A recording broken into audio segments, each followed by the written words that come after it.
This lecture is about wordiness and word choice. They're sort of two sides of the same coin.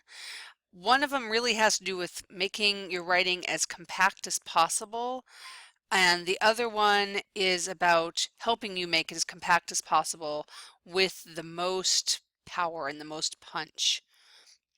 All right, so let's get started. So wordiness is using too many words when a few would do. All right, and so here's our example. Here shortly, some White House officials on board, including Joe Hagan, will be participating in a video conference call with federal and state officials from aboard Air Force One. That's 29 words in the sentence. All right, and that could be shortened really quickly with White House officials will participate in a conference call with Air Force officials on Air Force One. That's much cleaner.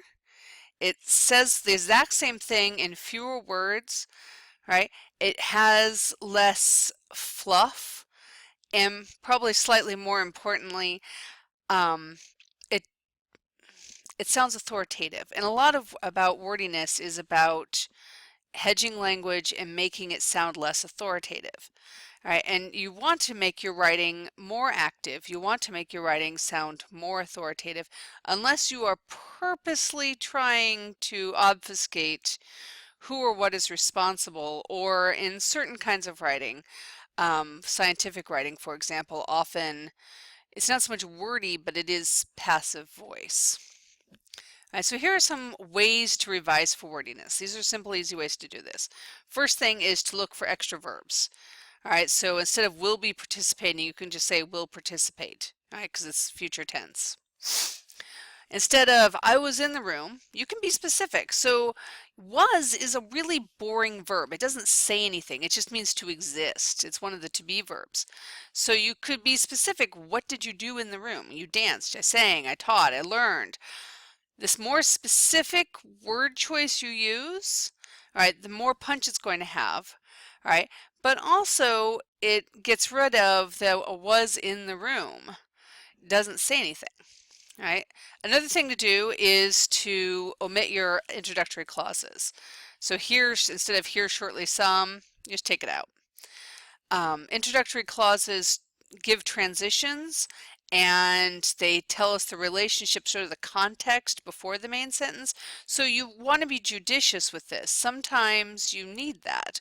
But if you're looking at it and noticing that you're looking in your writing and you see that you have the word however, or God forbid, in today's society, you will make every teacher in the world happy if you just omit in today's society from your writing entirely, right? And just move right on to the regular sentence.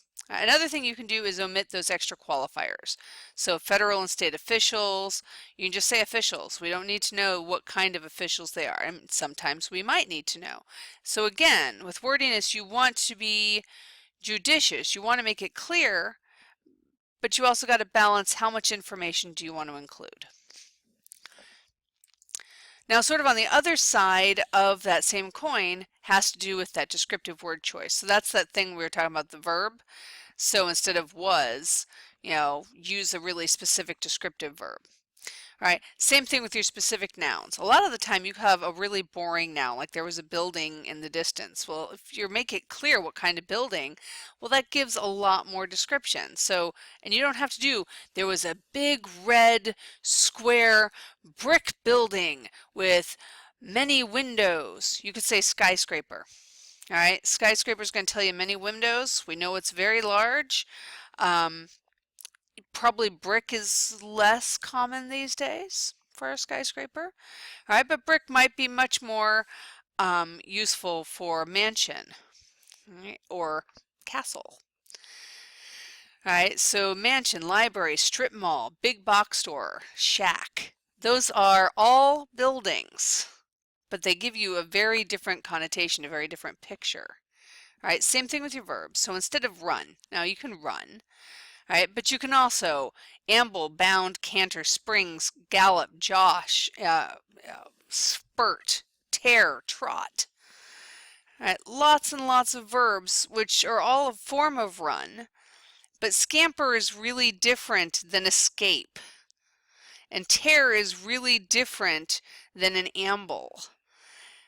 So you want to have that more specific description, makes your writing more powerful, and it does it quickly without having to do a lot of extra work. All right, so here's our bad example. The man walked to the woman. Well, it's unclear. Which man, which woman? All right, Russell Crowe. Well, now you have a much better picture. All right, he strutted over. All right, so you can sort of see him being the cock of the walk. A lot of, arrogance there. Over to Joan Rivers, all right, which tells you what woman it is. That gives you more description, makes that better writing. All right, another thing you can do with word choice is show character and style, and this is especially useful in creative writing, descriptive writing, um, anything that has dialogue, or if you're telling a story. Word choice will tell us lots about the person. If the person walks up and goes, "Howdy, partner," well, okay. Now you have an idea that this is set probably in the West in the 1800s. "Yo, man, what up?" Nobody is saying that in the 1800s in the West. That's probably going to be set more in a city. "Hello, Mr. McAvoy. Are you going to the mayor's dinner party tonight?" Even saying that, I had to sit up and be more formal. All right, that tells you about, this is being addressed to somebody who works above this person who's saying it, probably a rich guy, more like a butler or somebody who works for, this Mr. McAvoy person. All right, that comes through in your writing. Don't be afraid to use it. All right, and so lastly, for your practice, your job is to print this out, edit each sentence for either for wordiness or for descriptive word choice. Okay, and make that more clear. And go.